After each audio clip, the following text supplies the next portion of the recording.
नमस्कार दोस्तों, NSTI take info में मैं आपका हार्दिक स्वागत करता हूं।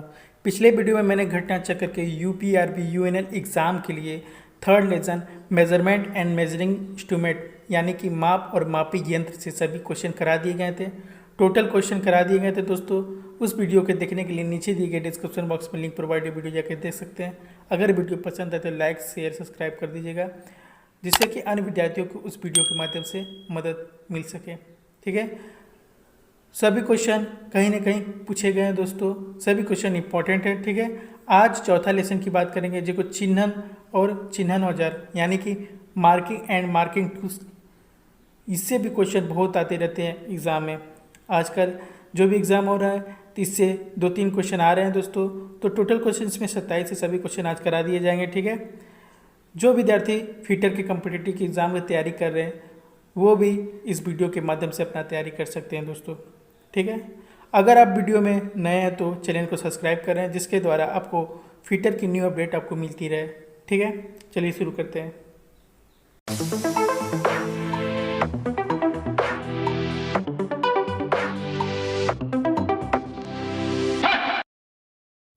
क्वेश्चन नंबर पहला है दोस्तों, सेंटर पंच का बिंदु कोण होता है। देखिए दोस्तों, ये क्वेश्चन बहुत बार एग्जाम में पूछा गया है, इंपॉर्टेंट है, ध्यान रखिएगा। ठीक है, सेंटर पंच का पॉइंट एंगल पूछता है। सेंटर पंच का पॉइंट एंगल कितना होता है? 90 डिग्री। ठीक है, क्लियर।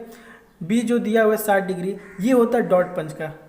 ठीक है, डॉट पंच का कितना होता है? 60 डिग्री। ध्यान रखिएगा दोस्तों, कई बार एग्जाम में पूछा गया सवाल है। ठीक है, ये देखिए सेंटर पंच का फिगर बना हुआ है, ये है सेंटर पंच। ठीक है, इसके बारे में बोल रहा है कि सेंटर पंच का बिंदु कोण 90 डिग्री का होता है, जिससे ड्रिल पॉइंट आसानी से पंच द्वारा लगाए गए सेंटर में बैठ सके। यदि हम किसी जॉब में ड्रिलिंग करते हैं तो क्या करते हैं, पहले कि सेंटर पंच के द्वारा एक निशान लगा लेते हैं। ठीक है, ये क्या करता है कि ड्रिल का ड्रिल बिट जो है इस पर आसानी से बैठ जाता है और ड्रिलिंग प्रोसेस जो आसानी से होने लगती है। यदि हम पंच के द्वारा यहाँ पर निशान नहीं लगाएंगे तो जॉब क्या होगा, इधर उधर घसकने या भागने लगेगा, जिससे कि ड्रिलिंग करने में असुविधा होगी। ठीक है, ध्यान रखिएगा दोस्तों। ठीक है, इस पंच का उपयोग सुराखे को केंद्रों को लोकेट करने के लिए किया जाता है। यदि हम यहाँ पर उनको सेंटर में हमको ड्रिलिंग करनी है तो ये क्या करता है, सेंटर पंच एक लोकेशन का काम करता है, मतलब लोकेट करता है कि यहीं पे ड्रिलिंग करना है और ड्रिल बिट जो है आसानी से बैठ जाता है, जिससे कि हमको ड्रिलिंग करने में आसानी होता है। ये बात क्लियर। इसका उपयोग चौड़ा केंद्र को लगाने के लिए करते हैं, यानी कि जो इसका पॉइंट एंगल है ये क्या करता है, एक चौड़ा केंद्र यानी अधिक क्षेत्रफल का एक पॉइंट लगाता है। ठीक है, क्लियर। नेक्स्ट क्वेश्चन की बात करते हैं। नेक्स्ट क्वेश्चन नंबर दूसरा दोस्तों, प्रिक पंच का बिंदु निम्न कोण पर होता है। ए 30 डिग्री, बी 60 डिग्री, सी 120 डिग्री, डी 90 डिग्री। दोस्तों प्रिक पंच का पॉइंट एंगल 30 डिग्री का होता है। वेरी इंपॉर्टेंट क्वेश्चन दोस्तों, कई बार एग्जाम में पूछा गया सवाल है। और 60 डिग्री किसका होता है? डॉट पंच का। और 90 डिग्री किसका होता है? सेंटर पंच का, जैसे कि पिछली क्वेश्चन में मैंने बताया। ठीक है, देखिए प्रिक पंच का बिंदु कोण 30 डिग्री पर होता है। इस पंच का कोण कम होने से विभाजक की नोक को बहुत यथार्थ स्थिति प्राप्त होती है, इसलिए इसका उपयोग सतह पर वक्र खींचने के लिए व केंद्र लगाने के लिए करते हैं। ठीक है, इस पंच का उपयोग हल्की धातु के लिए करते हैं, यहाँ जहाँ पर सॉफ्ट मेटल होता है उस पर पंचिंग करने के लिए प्रिक पंच का प्रयोग करते हैं। देखिए दोस्तों, प्रिक पंच का फिगर बना हुआ है। ठीक है, ये प्रिक पंच है और इसका एंगल भी दर्शाया है 30 डिग्री। ठीक है, क्लियर, माइंड में बैठा लीजिएगा। ठीक है, और क्वेश्चन नंबर तीसरा बोला है, निम्न में से किस पंच में पंचिंग के लिए हथौड़ा लगाने की आवश्यकता नहीं होती। वेरी इंपॉर्टेंट क्वेश्चन दोस्तों। ठीक है, वेरी इंपॉर्टेंट क्वेश्चन कि कौन सा ऐसा पंच होता है जिस पर हैमरिंग की आवश्यकता नहीं पड़ती, मतलब हैमर का आवश्यकता नहीं पड़ता है। तो बताइएगा, एक होता है बेल पंच, एक होता है ड्रिफ्ट पंच, एक होता है ऑटोमेटिक पंच या पिन पंच। दोस्तों ऑटोमेटिक पंच पर क्या होता है, हैमर का आवश्यकता नहीं पड़ता है। उस पर क्या होता है, एक पेन जैसा होता है और अपना अंगूठों को प्रेस करके पंचिंग करते हैं। ठीक है, आइए इसके बारे में जान लेते हैं। स्वचालित पंच में पंचिंग के लिए हथौड़ा लगाने की आवश्यकता नहीं होती है। ठीक है, स्वचालित पंच एक खोखली बेलनाकार बॉडी रखता है। ठीक है, जिसे बाहर से नल किया जाता है। ठीक है, इसके ऊपर एक कमानी स्प्रिंग युक्त कैप होती है। देखिएगा, ध्यान रखिएगा, इसे भी नल किया होता है। इस कैप को नीचे दबाने पर क्या होता है, कमानी स्प्रिंग एक हैमरिंग मैग्नीज्म को मुक्त करता है। देखिए वेरी इंपॉर्टेंट, यही से क्या होता है, पंचिंग होता है, जो पंच के निचले बिंदु पर केंद्र बनाने के लिए आघात रखता या करता है। देखिए इसका फिगर भी दिया हुआ है, ये देखिए ऑटोमेटिक पंच का फिगर है। इसमें क्या होता है, कैप स्प्रिंग ये है और बॉडी के साथ हैमरिंग यंत्रावली। देखिए दोनों पर नर्लिंग किया हुआ है, ठीक है, ये नर्लिंग है। नर्लिंग इसलिए करते हैं क्योंकि हाथों के द्वारा जो हम पकड़ते हैं तो ये स्लिप ना करे, यानी ग्रिप बना रहा है, ठीक है। इसमें क्या होता है, ये कमानी, ये जो इस पे कैप स्प्रिंग में क्या होता है, क्या एक हैमरिंग मैकेनिज्म मुक्त होता है, जिसको नीचे मतलब इसको इसी को प्रेस करते हैं, इसको दबाने से क्या होता है, जॉब पर क्या होता है, पंचिंग होता है। ध्यान रखिएगा दोस्तों, ठीक है। नेक्स्ट क्वेश्चन की बात करते हैं। नेक्स्ट क्वेश्चन बोल रहा है चिन्हित ब्लॉक को अन्य किस नाम से जाना जाता है। देखिए चिन्हित ब्लॉक को किस नाम से जाना जाता है, एक सरफेस गेज, एक स्क्रैबिंग ब्लॉक, दोनों नाम से जाना जाता है। ए और बी दोनों, option number C is right, ठीक है। नेक्स्ट क्वेश्चन नंबर 5 बोला है स्क्रैबर के सिरों को पत्थर पर घिसकर 12 से कितने अंश के कोण पर बनाया जाता है। दोस्तों जो स्क्रैबर के सिरों पर पत्थर पर घिस कर जो होता है 12 से लेकर 15 डिग्री का कोण बनाया जाता है। ऑप्शन बी इज राइट, ठीक है, क्लियर हो गया। स्क्रैबर के सिरों को पत्थर पर घिस कर 12 से 15 डिग्री कोण बनाया जाता है। धातु के सतहों के ऊपर रेखा खींचने के लिए स्क्रैबर का प्रयोग करते हैं। रेखा खींचने के लिए किसका प्रयोग करते हैं, यदि हम किसी जॉब पर हमको रेखा खींचना है तो स्क्रैबर का प्रयोग करते हैं, क्योंकि ये इसके दोनों भाग क्या होते हैं, नुकीले होते हैं। और किस मटेरियल का बना होता है, हाई कार्बन स्टील या टूल स्टील के बनाए जाते हैं, ठीक है। इसके बाद में कठोर और टेम्पर किया जाता है। अब देखिए मटेरियल तो बन गया, उसको क्या करते हैं, हार्ड और टेम्पर कर देते हैं। इसके दोनों सिरे नुकीले होते हैं। देखिए जैसा कि चित्र में देख रहे हैं आप लोग, इसके दोनों सिरे क्या है, नुकीले हैं। नेक्स्ट क्वेश्चन की बात करते हैं। नेक्स्ट क्वेश्चन बोल रहा है कि यूनिवर्सल चिन्हित ब्लॉक में लगी 2 पिनों को क्या कहते हैं। वेरी इंपॉर्टेंट क्वेश्चन दोस्तों, ठीक है। यूनिवर्सल चिन्हित ब्लॉक में लगी दो पिनों जो होते हैं उसको कहते हैं guide pin. B is right, ठीक है। नेक्स्ट क्वेश्चन की बात करते हैं। 7वां क्वेश्चन बोल रहा है चिन्हित करते समय वी ब्लॉक दाब पड़ने पर हिल सकता है। इसे एक निश्चित स्थान पर क्लेम करने के लिए इसमें से किसका प्रयोग करते हैं। देखिए दोस्तों, ठीक है, तो किसका प्रयोग करते हैं, चुंबकीय वी ब्लॉक का प्रयोग करते हैं। ये क्या करता है, हिलता नहीं है दोस्तों अपने स्थान से, ठीक है, इसलिए चुंबकीय वी ब्लॉक का प्रयोग करते हैं, ठीक है। Option D is right. Next question की बात करते हैं। 8वां नंबर बोल रहा है कि सतह गेज यानी कि सरफेस गेज निम्न कार्य नहीं करता है। तो सरफेस गेज कौन सा कार्य नहीं करता ये बताना है। Option D is right. किसी जॉब को लेद पर दृढ़ता से नहीं पकड़ता है। सरफेस गेज पकड़ने का काम नहीं करता है दोस्तों, ध्यान रखिएगा, ठीक है। किसी किनारे के समांतर रेखा खींचने के लिए करता है, ठीक। किसी सतह के समांतर रेखा खींचने के लिए करता है, ठीक। किसी जॉब को फोरियर जॉब पर सेंटर करना या सेंटर चेक करना तो सरफेस गेज का प्रयोग करते हैं, क्लियर। देखिए यहाँ पर दिया हुआ है किसी जॉब को लेद पर दृढ़ता से पकड़ना सतह गेज का कार्य नहीं है, ठीक है। ये क्या करता है, जो जॉब लगा होता है और फोर्जर चौक जो होता है उसको सेंटर प्रदान करने के लिए, इसको मिलाने के लिए सरफेस गेज का प्रयोग करते हैं, ठीक है। किसी जॉब को फोर्जर चौक पर सेंटर करना, देखिए ऑप्शन ए दे दिया। किसी सतह के समांतर रेखा खींचना, ये भी कार्य करता है। किसी सतह के किनारे समांतर रेखा खींचने के लिए करते हैं, क्लियर। सरफेस प्लेट निम्न में से किस धातु की नहीं बनाई जाती है। 9वां क्वेश्चन बोल रहा है कि जो सरफेस प्लेट जो होता है वो किस चीज़ का नहीं बना होता है। तो ऑप्शन ए इज राइट, ब्रांस। ब्रांस जो होता है ब्रांस से नहीं बनाया जाता है, बाकी ग्लास से कहीं कहीं बनाया जाता है। देखे होंगे आप लोग, ढलवा लोहा का अधिकतर प्रयोग किया जाता है, ब्रांस का भी प्रयोग किया जाता है, ठीक है। देखिए सरफेस प्लेट की बात करेगा तो ब्रांस या पीतल, जिसे पीतल भी कहते हैं, ब्रांस को पीतल भी कहते हैं, धातु के नहीं बनाया जाता है।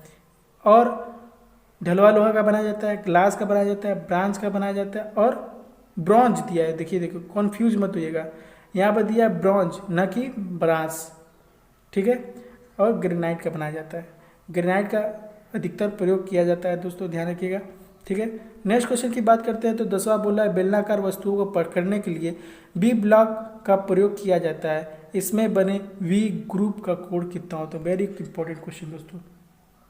जो बेलनाकार वस्तुओं को पकड़ने के लिए बी ब्लॉक का प्रयोग करते हैं, जो उसमें बी ग्रुप बना होता है, उसका एंगल पूछ रहा है, उसका एंगल कितना होता है। तो option C is right, 90 degree, क्योंकि यहाँ पर एक रेखा खींच देने पे ये 45 हो जाता है, ये 45 हो जाता है, ये दोनों मिला के 90 डिग्री हो जाता है, ठीक है, क्लियर।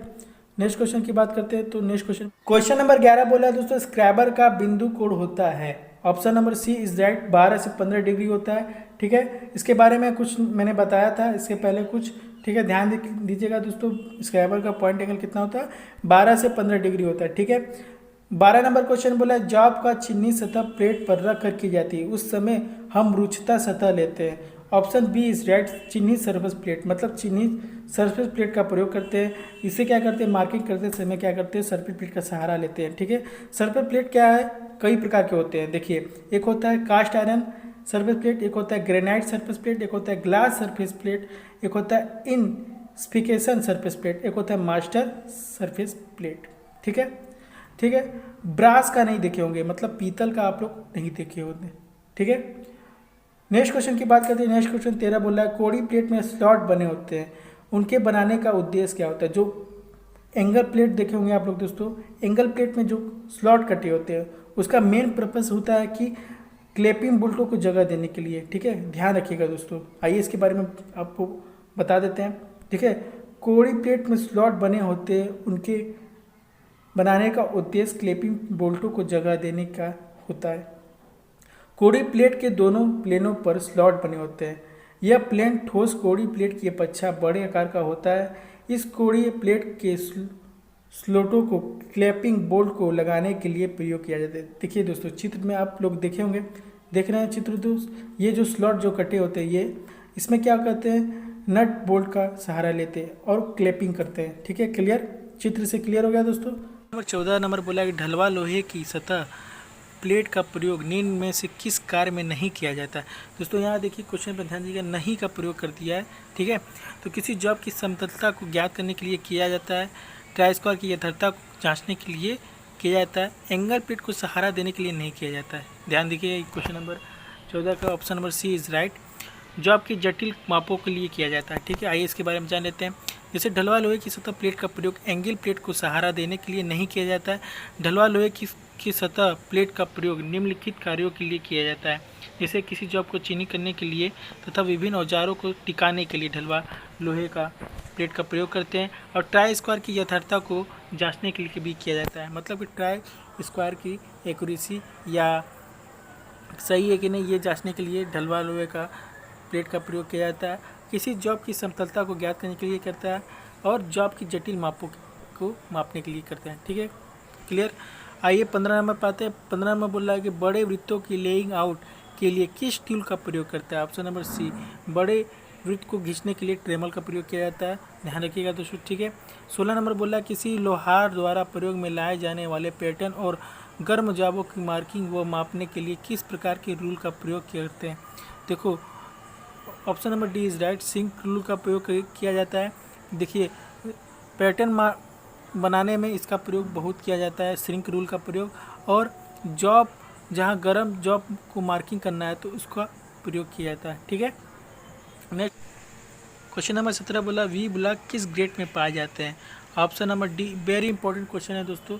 देखिए, बी ब्लॉक जो है 2 ग्रेड में पाए जाते हैं, ए और बी। ठीक है, ए की एक्यूरेसी बी की अपेक्षा ज़्यादा होती है, ध्यान रखिएगा। ठीक है, ये cast grain close grain cast iron का बना होता है, ध्यान रखिएगा। ठीक है, और नेक्स्ट क्वेश्चन की बात करते हैं। नेक्स्ट क्वेश्चन बोला कि डिवाइडर निम्नलिखित में से किसके लिए प्रयोग में लाया जाता है। डिवाइडर जो है किसके लिए उपयोग किया जाता है, तो चापों को खींचने के लिए, वृत्त को खींचने के लिए, दूरियों को हस्तांतरित व स्टैंपिंग करने के लिए उपयुक्त सभी, ये सभी है। Option number D is right. ठीक है, डिवाइडर का प्रयोग करते हैं। ठीक है, नेक्स्ट क्वेश्चन की बात करते हैं। निम्नलिखित में कौन सा कमीशन सेट का पार्ट नहीं है। कमीशन सेट का पार्ट नहीं है, देखिएगा क्वेश्चन में नहीं, क्वेश्चन ढंग से पढ़िएगा दोस्तों। नहीं का प्रयोग जब आए तो ध्यान रखिएगा। ठीक है, ऑप्शन ए स्क्वायर हेड होता है। ठीक है, सेंटर हेड होता है, प्रोटेक्टर हेड होता है, और स्टॉक नहीं होता है। स्टॉक क्या होता है, ट्राई स्क्वायर में होता है नीचे। ठीक है, ध्यान रखिएगा। और नेक्स्ट क्वेश्चन की बात करते हैं। नेक्स्ट क्वेश्चन बोल रहा है कि यूनिवर्सल सतह गेज के निम्नलिखित में से कौन सा भाग डेटम एज के साथ साथ समांतर रेखा खींचने में सहायक होता है। तो गाइड पिन जो होता है वो एक सहायक का काम करता है यूनिवर्सल सतह गेज में। ठीक है, ध्यान रखिएगा। नेक्स्ट क्वेश्चन की बात करते हैं। नेक्स्ट क्वेश्चन बोला कमीशन सेट के किस शीर्ष के को निश्चित कोण में सेट करके प्रयोग में लाया जाता है। ठीक है, तो प्रोटेक्टर शीर्ष को क्या करते हैं कि एक निश्चित कोण में सेट करके प्रयोग में लाया जाता है। Option number D is right, protractor शीर्ष। ठीक है, तो इसके बाद कहते हैं जैसे कमीशन सेट के प्रोटेक्टर शीर्ष को किसी निश्चित कोण में सेट करके प्रयोग में लाया जाता है। प्रोटेक्टर शीर्ष का प्रयोग 1 डिग्री की परिशुद्धता में किसी कोण को लेआउट और जांच करने के लिए किया जाता है। क्लियर।